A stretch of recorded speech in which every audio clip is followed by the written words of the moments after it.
What's up, everybody? Baby Spike here, and year is almost over. Can you guys believe it? Man, we're still at it. We're still going at it with Decade Club. We're almost done. And man, James Gunn, he decided to do Guardians of the Galaxy, and man, all right. Let's get the basics out of the way.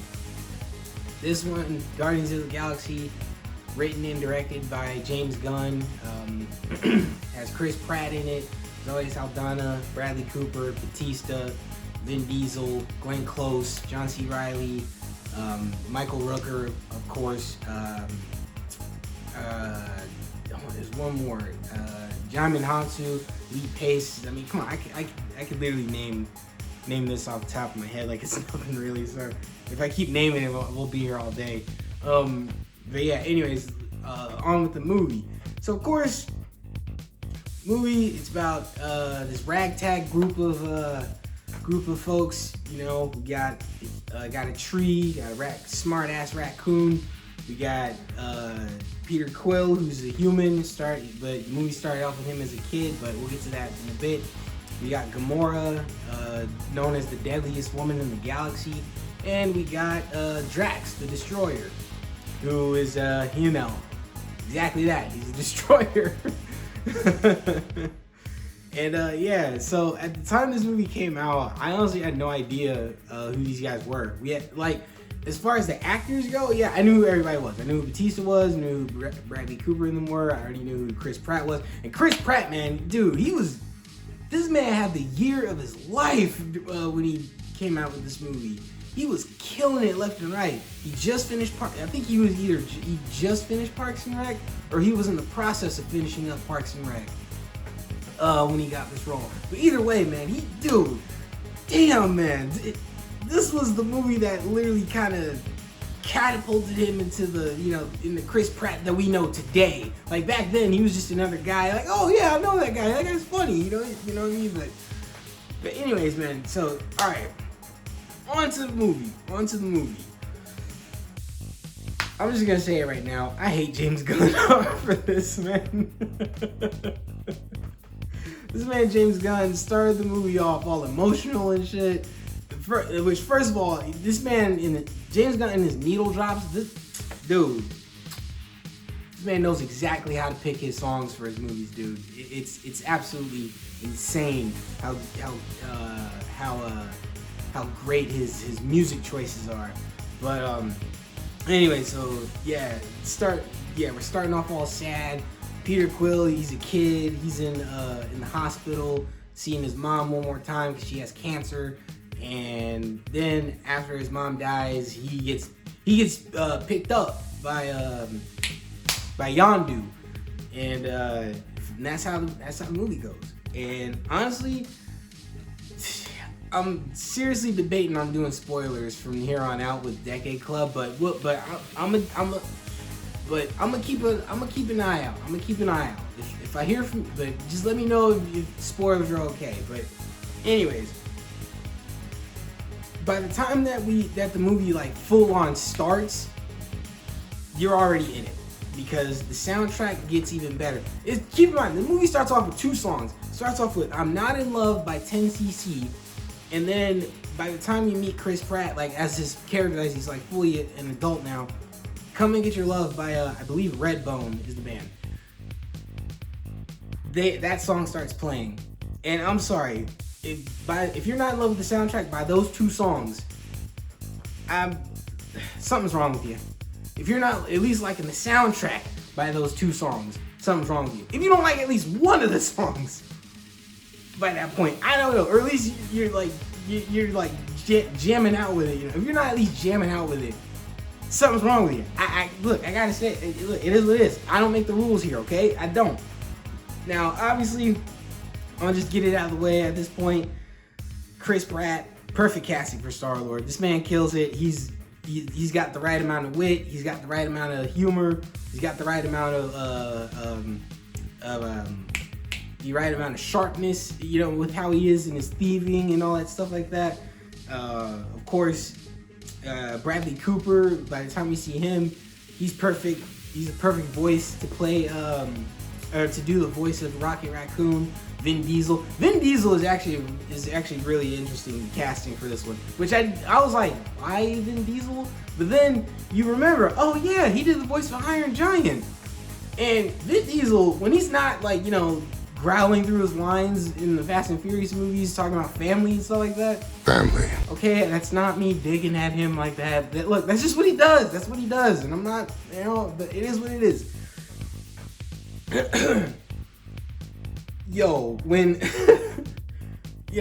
Diesel, man, I think he's tragically underrated as an actor. Like, he's a lot better than people give him credit as far as, you know, playing like the larger than life type characters, but finding something that makes them very relatable. Like, you know, with this, plays Groot, Iron Giant, of course, and but you know, man, either way, man, it's dude, both roles he shines damn near effortlessly in this, and he's so fucking good in this, and of course, yo, listen, Batista as Drax, holy hell, man, I forgot how I keep forgetting how funny he is as Drax, because Rocket lays out everything about, you know, Drax and the people that he comes from. His people are so serious about everything that if you threw metaphors at him, he wouldn't really know what you're talking about, because he would take it as so seriously, and he would just say like the most craziest thing possible. But it's like it's so funny. It's so fucking funny. Speaking of funny though, the comedy in this, it's so perfect. It's so perfect. It's so good. It doesn't take any of the moments away. It doesn't take any moments away. It doesn't dwindle anything. It doesn't like this. It doesn't distract from the main story and everything of what's going on. The writing in this is absolutely amazing. Oh yeah, I got one more. Oh yeah. This is just a little thing I wrote. The 80s Easter eggs that you see with Star-Lord stuff. It's, oh man, listen.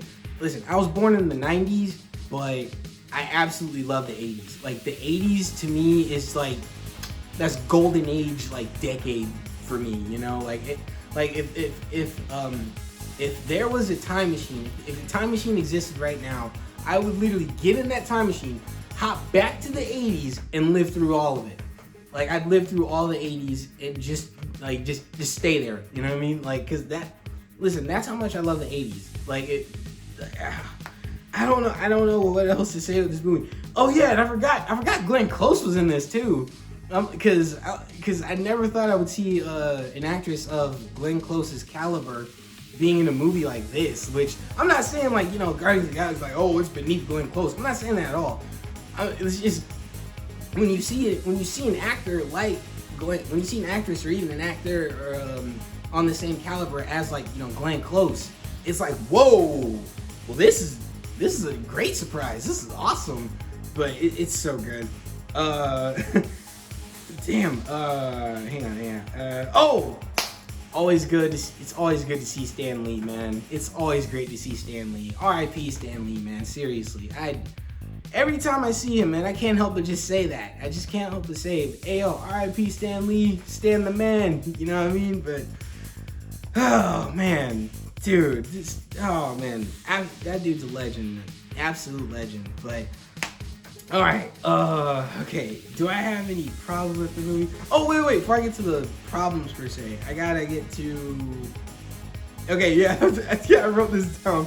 Okay, so there's a moment in the movie where the characters, before the characters become Guardians of the Galaxy, they gotta have like those moments where they're constantly at odds and they have to, you know, meet and fight and everything like that. So before that, you see Star-Lord and Gamora meet for the first time, and the way Gamora was posted up, just the way she was meeting,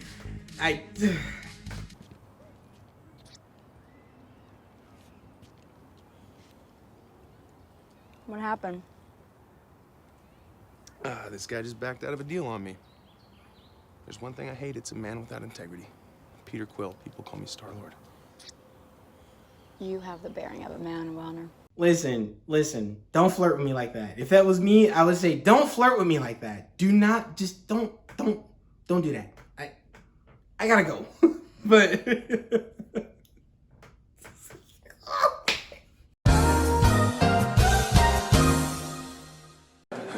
Brother's starving. Okay, back on track. Oh, back on track. Okay, Ronan the Accuser, for the villain for this movie, Ronan the Accuser. I actually think he's a better villain than the movie actually gave him credit. I mean, granted, I think I'm pretty sure it was that's what it was. The writing for the movie, I think it needed a slight tune-up to make him a little bit better, but it's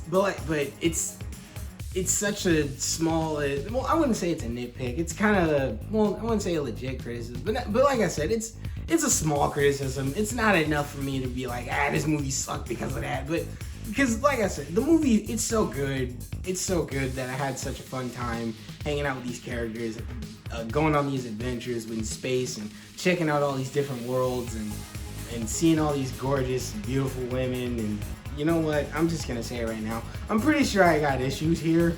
I'm definitely sure I have issues because all the women in this movie are absolutely gorgeous. You got Zoe Saldana, green skin, gorgeous. You got a few ladies in here that are, that have pink skin and whatnot. And I'm sitting there like, yeah, I'd still hit them up. Daddy, chill. There was even a Nova Corps officer. I forgot her name. Actually, no, wait. I think I remember. I think her name's Michaela Hoover or something like that. Because I used to follow her on Instagram back when I had Instagram, and she's from where I'm from, but she's like we're different areas. We've grown up in different areas. We stayed in different areas. But anyways, she's always in James Gunn's movies. At least ever since Guardians of the Galaxy, I think onwards, she's always in his movies.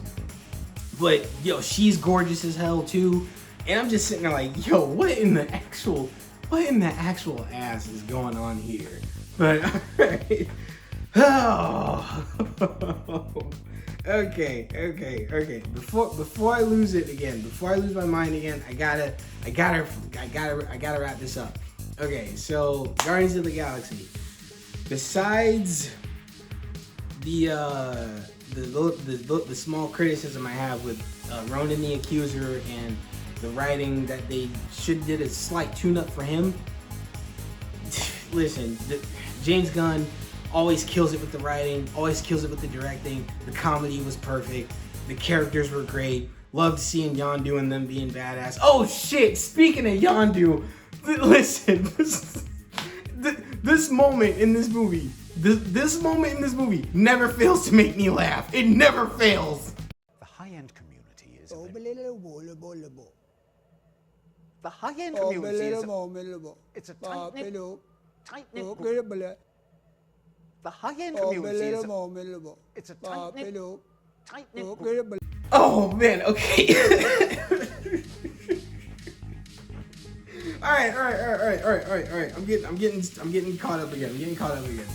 All right, so like I was saying, Yondu and them, always great to hang out with them. Always cool to see the gang and everybody. Always great to see everybody, see the action. The action is phenomenal. I just love seeing this groups of characters coming together, and then they have certain sets of skills that they tend to bounce off of each other. I love seeing shit like that. I really do. And geez, who else?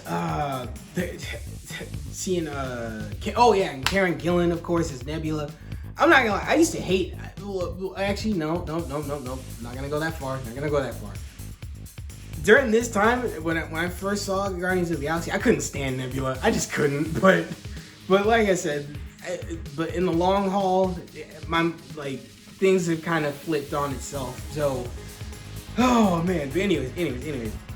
So the rating of the movie is okay. Like I was saying, James Gunn kills it with the writing, kills it with the directing. The comedy is perfect. The cast in here, absolutely phenomenal. Even seeing Benicio in here, man. And my mom, she loves Benicio. But man, seeing Benicio and them, seeing how everything plays out, seeing how everything managed to fit in so nicely with the overarching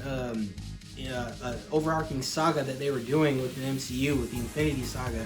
It was so perfect, dude. So honestly, as far as this movie itself, like, you know, besides, you know, managing to fit in with the MCU, absolutely amazing, absolutely perfect. Besides the small criticism I have with the writing for Ronan the Accuser, I'm just gonna say it right now. I'm gonna give this movie a 9.5. Definitely a 9.5 out of 10. It's great.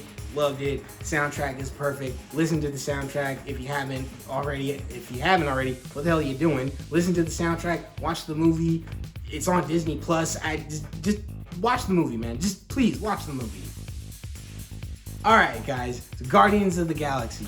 How did you guys feel about this movie? Hey, come on, man. We all love this movie just as much as me. Are y'all an 80s head just like I am, even though you were born in a different time? Anyways, if you like this movie, hit the like button, comment down below, share this video with your friends, and of course, you guys, subscribe to the channel.